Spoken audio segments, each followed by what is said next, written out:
Candidates interested in becoming Maine's Democratic nominee for U.S. Senate must file their intent to seek the nomination by 5 p.m. Eastern today. Several contenders are currently vying for a chance to go head-to-head with Republican Senator Susan Collins this November.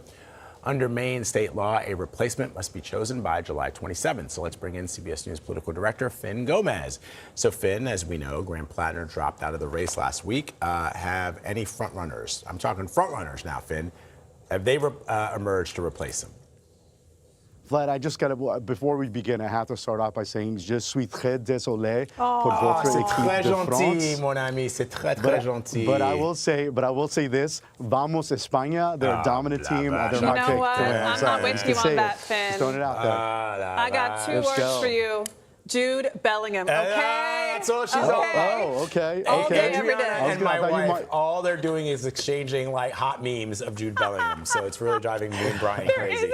There's a group chat. There's a group chat about Jude Bellingham. He's just amazing in every way, except for his age. But about your question about a front runner, yes. right? I mean, look, on the hard news. Yes, back to Vamos España. Not a clear front runner just yet, Vlad, but there is definitely a top tier emerging. Former Maine Senate President Troy Jackson, Secretary of State Shenna Bellows, former Maine CDC Director Dr. Nirav Shah, Congressional Staffer Jordan Wood, Maine Beer Company co-founder Dan Cleven. There are a lot of names already, but they're among the biggest names in the field. As you mentioned, the filing deadline is 5 o'clock today, so we'll know more about who it will be in that final field very, very soon at the end of the day.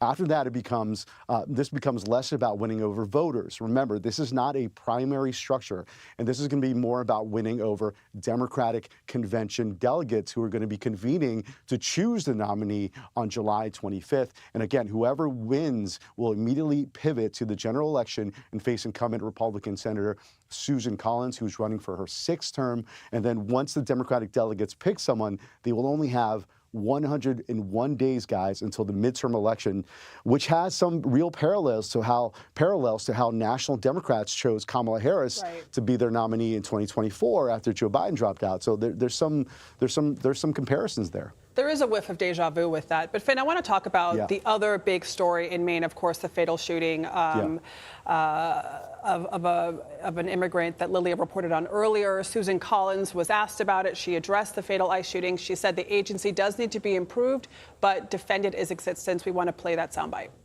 Those who are calling for ICE to be abolished altogether are ignoring absolutely vital safety work that ICE does. ICE investigates human trafficking, drug smuggling, international financial crimes, and child exploitation. So let's talk about the bigger picture and the relationship between Susan Collins and ICE. How could this impact her winning her Senate seat, and what role does she have in the funding of ICE? Look, I spoke to some Maine Democrats, and they certainly believe that this is an issue that will have a serious impact in this race.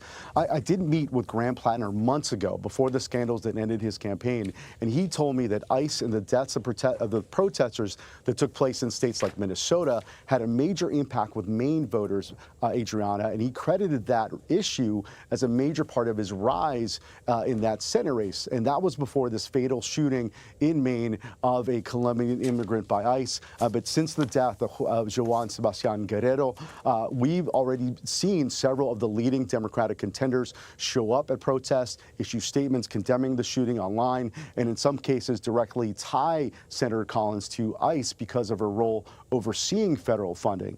Now, the challenge for Democrats is turning that energy into a winning message. Susan Collins has built her brand over nearly 3 decades by separating herself at times from her party, and you heard that in some of what you played.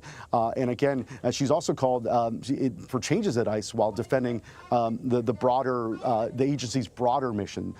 So this is almost certainly to become a major in this race in this last stretch before the November 3rd elections. All right, Fin Gomez for us. Fin, thank you, my friend, and merci encore.